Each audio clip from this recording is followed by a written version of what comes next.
I think for us in a campus church context, most of the largest churches in America are family churches, right? There's stabilities with families. If you provide good services, good youth group, good child care, Sunday school, those sorts of things, families will stay even if they're not connected to the community and even if they're not aligned with the mission of the church or even the theology of the church some of the time.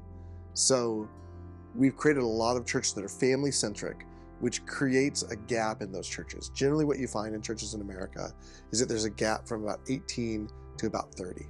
And generally people start returning to the church once they start having children because there's some need for some help in that process and some realization that some of the formation they had, the church was significant to that, and they want their kids to have some similar character formation, ethical formation, spiritual formation that they know comes from a church. So in that context, there are lots of castaway groups that we reach out to that are overlooked in the church at large. In fact, there's a challenge.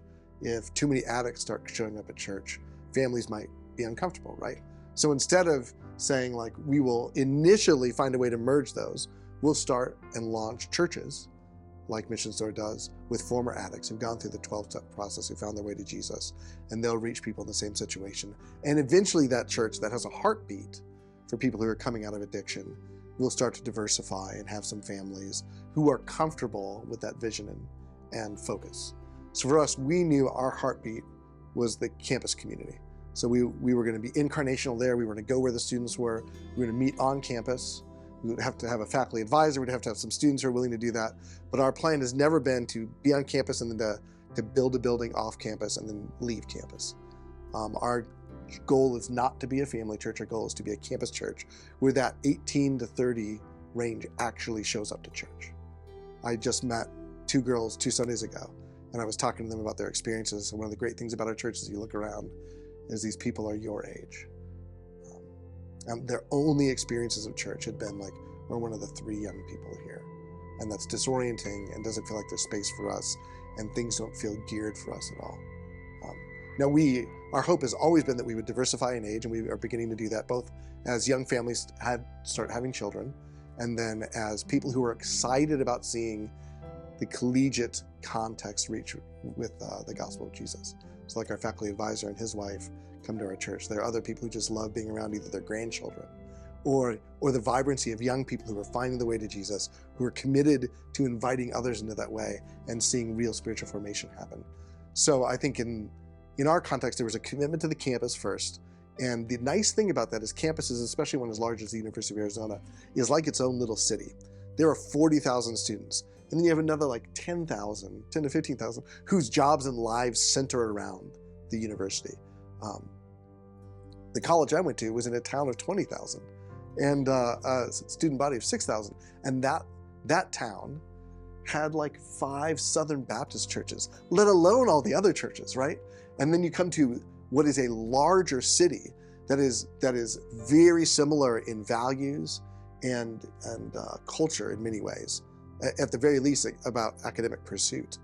And there's no one who's planting the flag on that college campus. And so we really felt called to say, like, there is stability in a multi-generational church that says we're going to have a heartbeat for this campus community. We're going to love on freshmen who are moving and are away from their families. We're going to connect them to other students. We're going to connect them to families. We're going to let them play with kids. We're going to help them learn how to cook. We're going to teach them about navigating life as well as teach them about the way of Jesus. And we're going to give them opportunities to serve. When I grew up at church, you could help out with the kids or you could lead worship, help with music. And those were the only options for young people.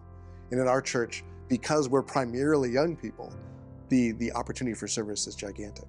And in a normal parachurch ministry, that's mostly like you can be a small group leader.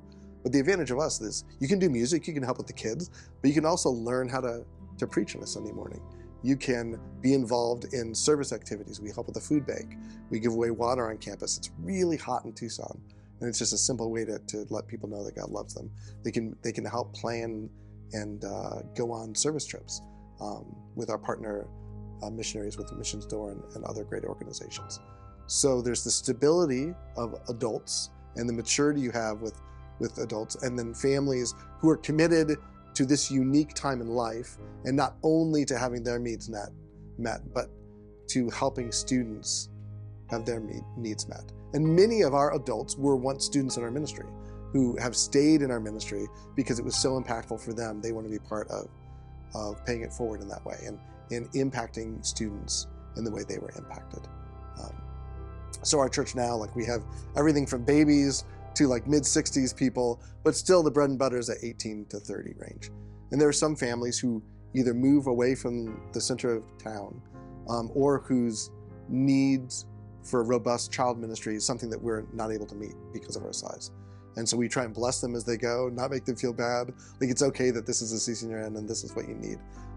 But God's call on our church is really clear, that our heart is to steward well this unique time in people's lives, give them a chance to encounter the way of Jesus in a way that makes sense to them, be able to engage with the intellectual questions that you're going to have. We have multiple people in our church that have seminary degrees, which is an unusual thing for a small church. But it means that a freshman in college has access to someone with an advanced theological degree who they can actually ask questions of, and not give them all the answers, but like walk through those challenging questions with them so that they can discover for themselves the beauty and the winsomeness and the way that it fits together without having to violate loving God with your mind. There's no need not to think when you follow the way of Jesus. In fact, I think God calls us to think and to wrestle, but we wrestle in community together. And there are good, well-reasoned defenses of the faith and ways to sort through some of the challenges, not just theologically or with the Bible, which is a challenging book to read in many situations. And we try to do that well. I'm preaching on Sunday about reading 1 Corinthians, and it matters that we understand that we're reading other people's mail. It was written to a specific people at a specific time, and we have to do the good historical contextual language work to actually understand what it was meant then, so that we can apply it to our lives now. And that works really well in an academic context where we have intelligent students who really long for the story of Jesus to be true and just need a little help connecting the dots. So we have a strong commitment to the campus. We serve the campus pretty radically. We do a food bank once a month. When COVID shut everything down, we were the last group on campus that they were allowing to do anything because we were addressing food insecurity.